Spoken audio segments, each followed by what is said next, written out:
subscribe to our channel for more English story. Let's keep going. Hey there, welcome back. If you're joining me for part 2, I'm guessing something in part 1 resonated with you. Maybe it was the story about Sarah Blakely's resilience. Or maybe it was the reminder that time is your most valuable resource. Whatever it was, I'm so glad you're here. Let's pick up where we left off.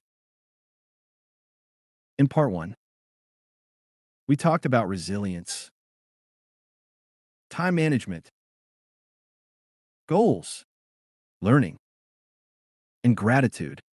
Now, we're going to dive even deeper.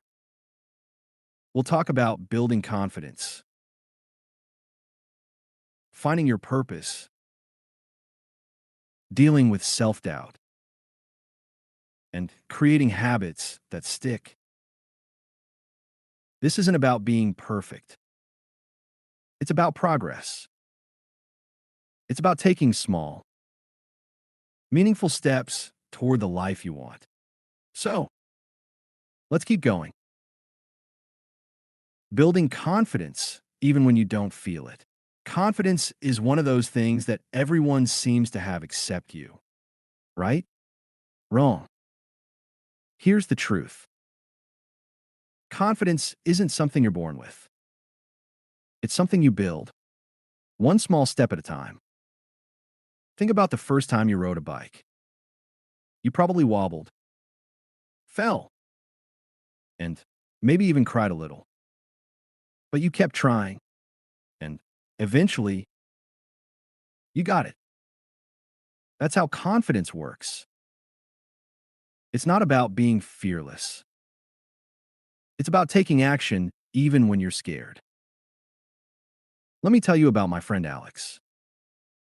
Alex was terrified of public speaking, like sweating bullets, heart racing terrified.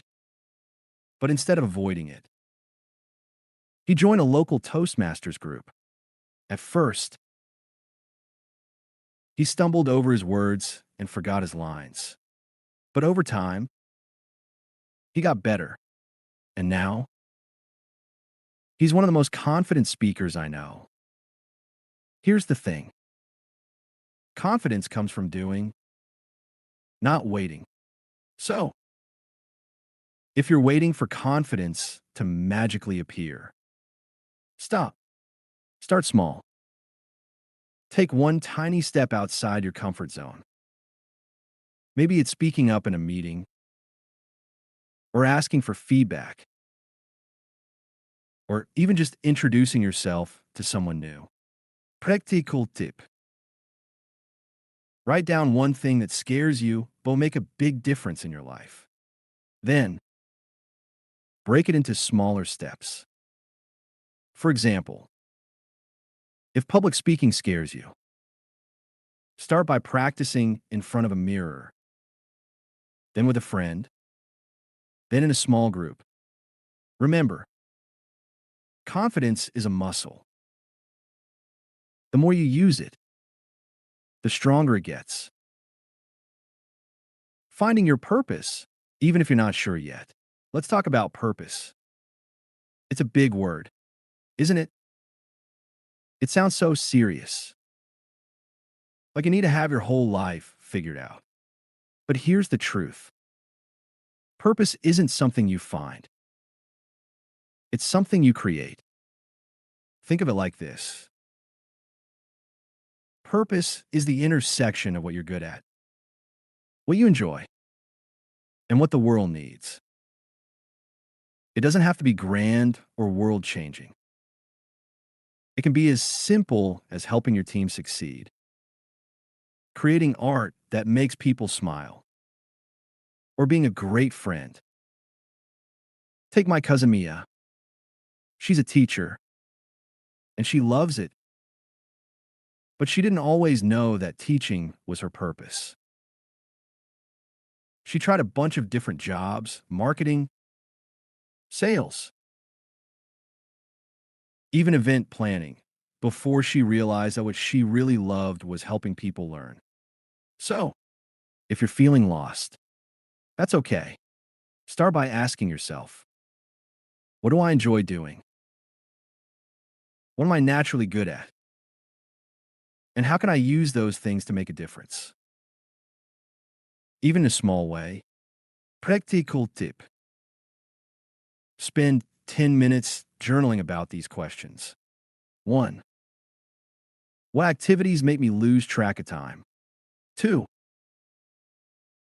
What do people often compliment me on? 3. What's one problem in the world or in my community that I'd love to help solve? Your purpose doesn't have to be a lightning bolt moment. It could be a slow, steady discovery, dealing with self-doubt because it happens to everyone. Let's get real for a second. Self-doubt is the worst. It's that little voice in your head that says, you're not good enough. Or what if you fail? Here's the thing. Everyone feels self-doubt. Even the most successful people in the world. The difference is they don't let it stop them. Take Viola Davis, the award-winning actress. She's talked openly about how she struggled with self-doubt for years. She felt like she didn't belong in Hollywood, like she wasn't talented enough. But instead of giving up, she used that doubt as fuel to work harder and prove herself wrong. So, the next time self-doubt creeps in, don't fight it. Acknowledge it. Say, hey, I see you. Self-doubt. But you're not the boss of me.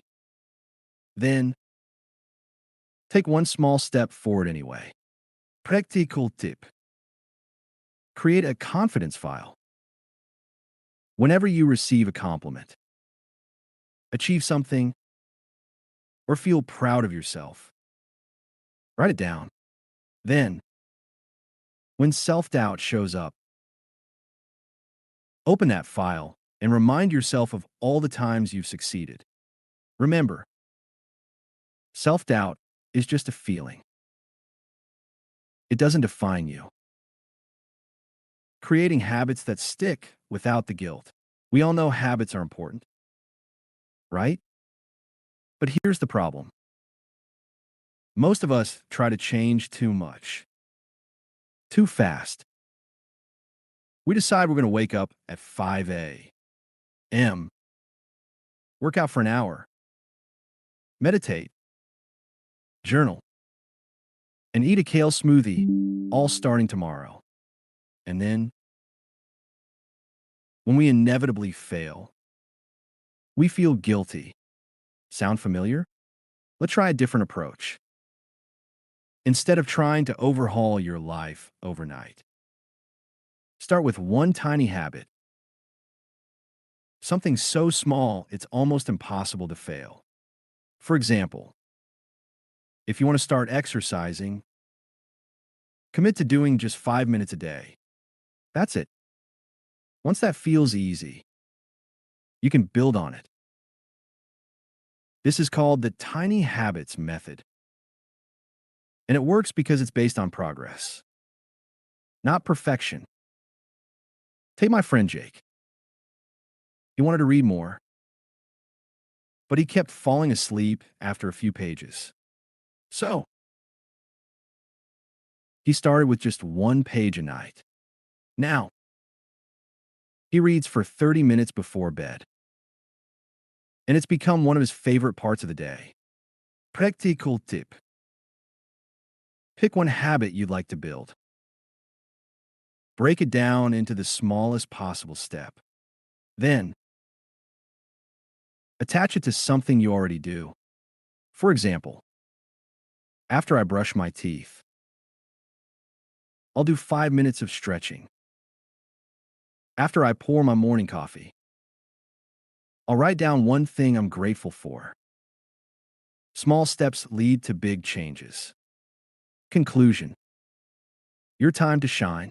All right, my friend, we've covered a lot today. We talked about building confidence, finding your purpose, dealing with self-doubt, and creating habits that stick. But here's the most important thing. None of this matters unless you take action. So, here's your call to action. Pick one thing from today's talk and commit to it. Just one. Maybe it's starting a confidence file, or journaling about your purpose, or creating a tiny habit. Whatever it is, start small, but start today. Remember, you don't have to have it all figured out. You just have to take the next step, and then the next one, and the one after that. As the poet Rumi said, as you start to walk on the way appears. So, start walking. Your way is waiting for you. Thank you for being here. Now, go out there and shine. I'm so glad you spent this time with me. If you liked the story, please give it a thumbs up and subscribe for more. Take care, and see you next time.